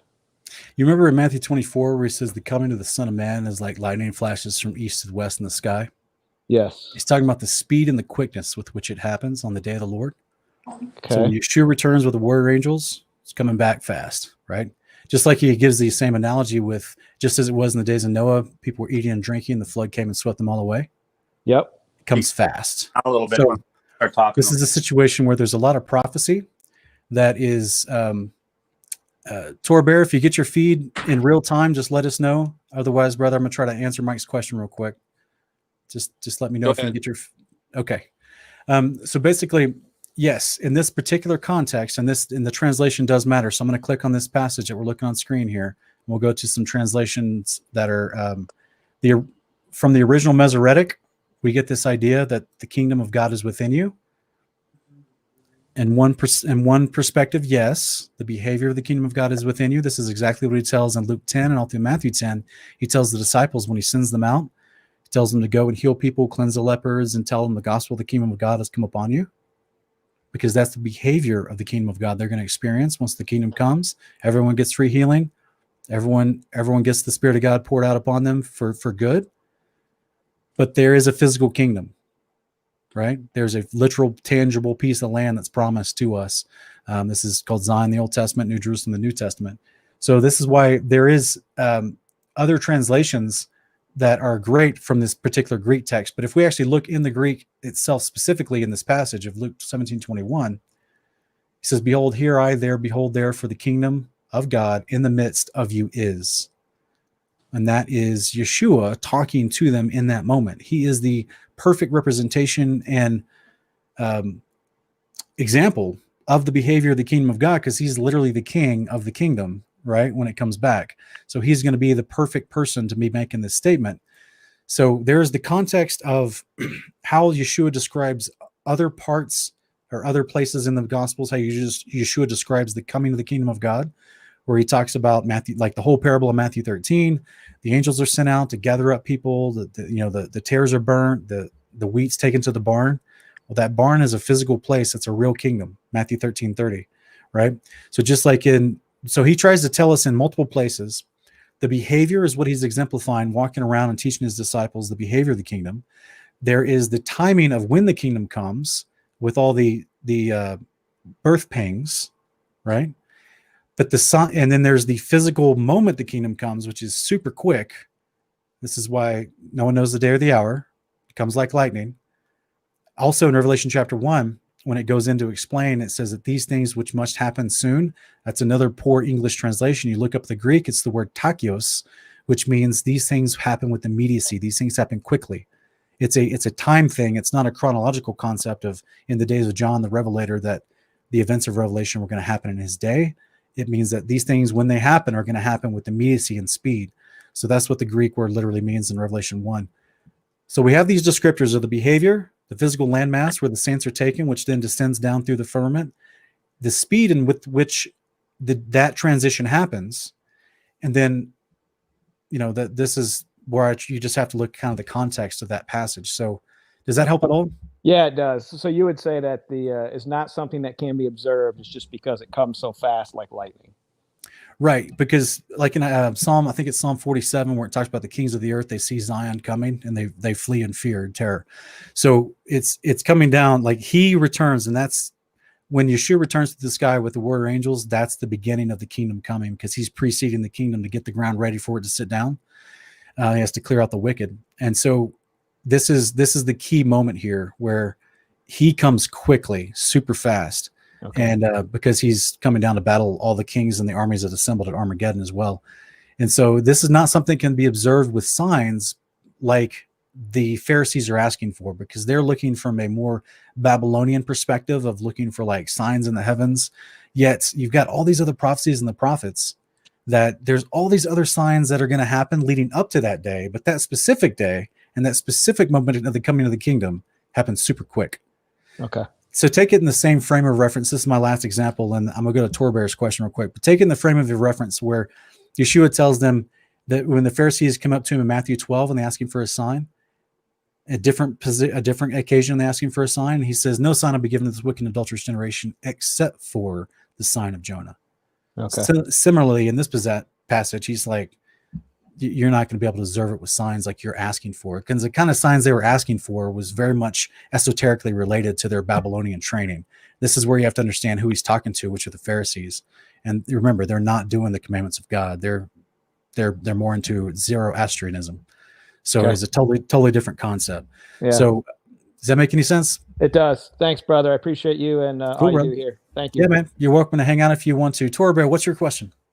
Okay, it's the age-old question. I'm sure you've heard 1,000 times, but my wife and I were looking for just a little bit of clarification regarding Joseph and how he handled his brothers, the deception that he used to kind of, I can kind of see it as you're trying to show them their own vulnerability and kind of maybe planting seeds that they, kind of see some of the magnitude of the situation, but it's still kind of it's deception. And there was some bearing of false witness, kind of like, planting evidence and, all that kind of stuff. How does that relate to God's instructions to us as to not doing bearing of false witness and that kind of thing? Sure. Well, if we got to go into the nitty gritty of the passage, I would disagree about bearing false witness. So this, just to be right up front with you, right? So he places the chalice in the donkey saddle with Benjamin. He then says, go after them, and said, hey, this chalice is missing. Technically it is. The brothers volunteer, whoever has it, they're going to, will be your slave. They then search and they say, we don't have it. Right. So it's not, they're not being accused. They're being accused of a crime by inference, but it's not something that someone actually is going to be prosecuted over. So he's not going through the scenario of saying, I'm going to, cut your hand off, or whatever Egyptian punishment, preceded someone doing theft.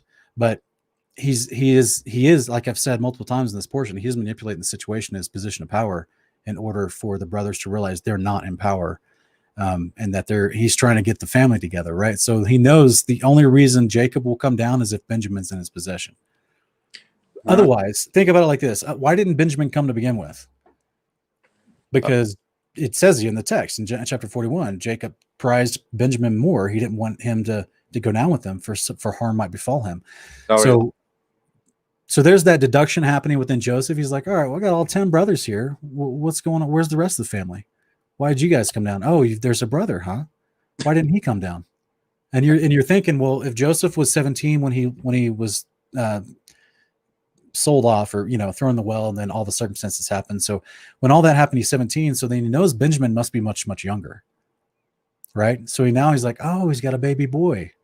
So he's got the prize kid, that later in life love child, although Jacob had lots of love children because he just kept having them. But the idea is, like, to me, that's the way I view it, is he is in a position of power. He is trying to manipulate it, but not because he's trying to get back at them, but because he's working around their own fears, and he can see from the very first meeting, one of those fears is his father's fears, Jacob, pertaining to this youngest child, because the youngest child isn't with him. He would like to meet him, but he can't leave. Like I said, after chapter 42, he can't leave his position because he's overseeing all the transactions of the grain being sold to the nations. He specifically, he is. So he's in a position he doesn't feel like he can leave in that moment, which he's trying to keep the world alive for 7 years. That's the way I see it. I could be wrong, but I don't see it as a position of actually bearing false witness, because no one's actually being prosecuted to the point of receiving any type of punishment for this. Yes, it's a ruse. It is a ruse. I agree with you, but it's all intended to play off their own fears and help them basically be in a position so that when he does reveal himself, the Father's there. Because think about his position. He knows the brothers have already lied about him being dead. Yep. He knows they didn't go back and tell their father what was true. Otherwise, his father would have been searching for him this whole time. He knows that they must have lied to the father about where he went and what happened. Yep. He knows his brothers wanted to kill him, not his father, but his brothers wanted to kill him originally. So he's got all this he's trying to process in his mind as far as like, all right, what am I going to do with these dudes? Do they still want to kill me? And then he realizes they're remorseful about what they did. He's like, all right, well, I'm going to manipulate that, and I'm going to orchestrate this. It's a very masterful orchestration of people and events to try to get the family together. But he's doing it because they're also jacked up emotionally. He's having to work around their problems, At least that's the way I see it. Right. I totally agree. So there's a motivation factor for good, as well as he wasn't bringing them before the Pharaoh's courts and all this other stuff. He was handling all this stuff in between their little family meetings and stuff like that. Yeah. I mean, he brought them to his house. Yeah. Okay. That would never happen. You know what I'm saying? In a position where he's a rulership. I got you. So, thank you very much. That's very cool. Hopefully that's a decent breakdown, because I know it does seem tricky, especially when you have all these other passages surrounding it that keep praising how righteous Joseph was in his behavior, and you're like, well, why is he doing all this? It just seems kind of strange. But unfortunately, you got to be shrewd sometimes when you're dealing with people that have so much fear built into them and they're not acting right. Right. So at least that's the way I see it. But anyway, I appreciate you calling in, brother.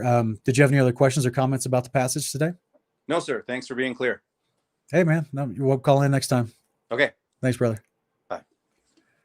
Looks like we had another quick question.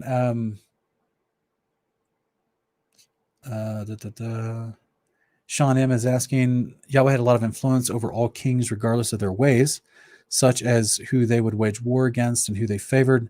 Do you believe Pharaoh was influenced or part of the plan as a pawn? Yeah, for sure. I mean, for the ability for Pharaoh in chapter 41 to even recognize that Joseph has the Spirit of God in him, and has wisdom and counsel. I mean, so there's enough of God's Spirit working on Pharaoh to have his heart open to what Joseph is even offering and interpreting and all this stuff. Because you remember that we have a great example in the book of Exodus of another Pharaoh.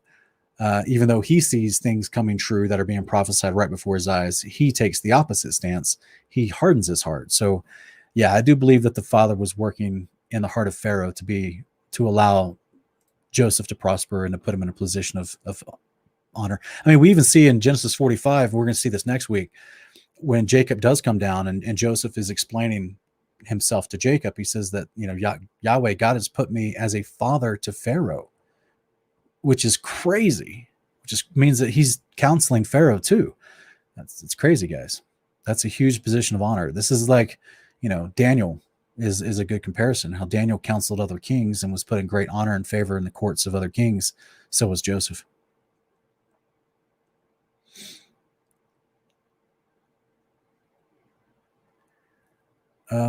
Miss Patty's asking a question. I apologize. I don't understand. I don't know if it's a typo or if it's a word I've never seen. So Menashe also had Yah given strength. Menashe. I don't know. I apologize, sister. I'm not sure if you put it in all caps, so I appreciate that.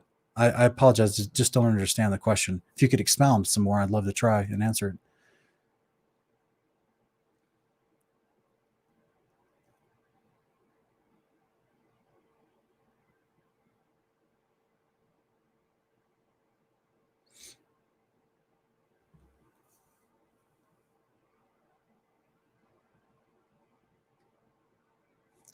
All right, guys. Hope everyone's been enjoying this. Oh, okay, Sean M. I see what you're saying. He wasn't told this plan or location of Joseph. Yeah, I see what you're saying, brother. Yeah, apparently the father didn't explain that Joseph was still alive that whole 20 years. That was actually why they instituted the Day of Atonement according to Jubilees. So it was all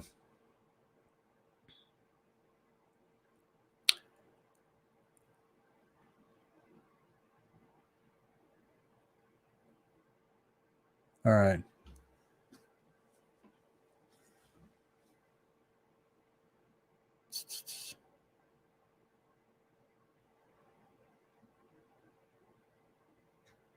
Just check. I appreciate everybody.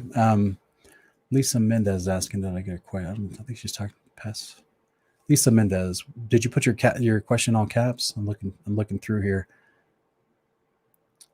If not, just repeat the question, please. Sometimes my feed in my studio doesn't let me scroll all the way to the beginning of the live chat, so I don't get to see. All right, Miss Blue Doves is asking, how are we to hate sin then how are we to hate sin then if we all forgiving people that don't think they've done anything wrong? How are we to hate sin then? Simply by forgiving them, sister. That's as easy as it gets. It doesn't matter if they understand that they've done wrong. It doesn't matter if they come in and apologize and repent to you. They'll have to deal with that between them and the Father. It's our job to forgive transgressions done to us, just as Yeshua instructs us, just as Paul admonishes us in Ephesians 4:32 as well, and Colossians 3:13, just as Leviticus 19, 17, and 18 would expound to us that we cannot harbor hatred in our heart towards our brothers. We must forgive their wrongdoing. Just like Proverbs 19:1, it is our glory to overlook a transgression. It is honorable to us to do that. It is the example of our Messiah. So it doesn't matter if they understood they've done wrong. It doesn't matter if they don't understand they've done wrong to you. It's our job to do our part, which is to forgive them and let God work on their heart later. So just as we're seeing in this Torah portion this week, it took 20 years. It took 20 years for Joseph to get emotional vindication from his brothers, as far as them being repentant towards him for what they did to him. But before that happened, he'd already forgiven them. He'd already settled the matter in his own heart. And that's our righteous example.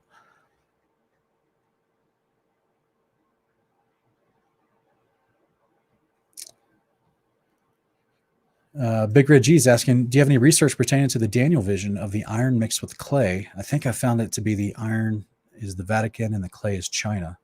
That's interesting, brother. I don't know. I personally don't have any big research on the iron mixed with clay in that regard, as far as lining it up with modern day power plays of nations and the Vatican. But that's interesting, brother. It could be.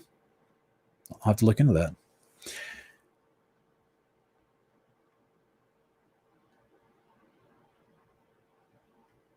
All right, guys. I really appreciate everybody. I think I'm going to end the stream now. I hope this has been a blessing to you. We reviewed all of our portions as well as our comparison passages. Guys, if it blessed you, hit the thumbs up button. It helps us go out to other people who may not have seen us yet. And also share it on your social medias if you think it's been a blessing to you. That helps us get the word out as well. The whole goal of this is to build us up for, through fellowship, understanding his word. That way we can go out and defend truth. Just like today, we had a great question, right? People asking about this divination. What is this silver cup that he had, this divination concept? Well, as you see, you just go in, you see quickly in the text that this is a word that's used in multiple ways. One of those ways is for discernment, it's a process through experiential deduction, right? It's a process that used in judgment for a ruler who's deciding amongst matters, which is what the rulers of ancient kingdoms would do. In the same way in the United States, we look to the Supreme Court and judges of local lands who have authority over us as a ruler, right? People don't really realize this or not, but in most states and counties, the police and sheriffs, they're underneath the authority of whatever judge that's been elected in those areas. So, I mean, those are considered rulers. So they're having to go and do rulership amongst that. So I don't know how the silver cup specifically was used in the process, but the whole context of it and the actual usage of that specific Hebrew word is not something that's trying to tell us that Joseph was practicing like a magician or nothing. No, it's for him making decisions for judgment as he would as his position of rulership. That's a piece of apologetic that you can take to an atheist who just looks at that passage and goes, well, what's this supposed man of God doing practicing magic? He's not practicing magic. It's just, you have to look at what the word means. You have to look up the definition of the word. It's just little stuff like that, helps us understand all, as well as reading through these passages to see the surrounding context of Joseph's life and how righteous he was. He wasn't someone practicing the occult and doing magic. So guys, I really appreciate everyone being here. Yeah, Scott, this is a new series. I don't know if you saw the notifications, but this is, we're going to be doing this every week here on out, unless I'm, not able to do it for some other reason, but it's scheduled to be something we'll continue to do weekly. All right, guys, I appreciate everybody being here. Hopefully this was encouraging and edifying to you as it was to me. And be sure to like, share, and subscribe. We hope to see you guys here next week, or actually join us tomorrow for Kingdom on Ken's channel. Go to Hanging on His Words. If you haven't already subscribed, please go do that now. We're going to be doing our Honor of Kings episode tomorrow afternoon on Ken's channel. So be sure to go see that. All right, guys, we'll see y'all next time.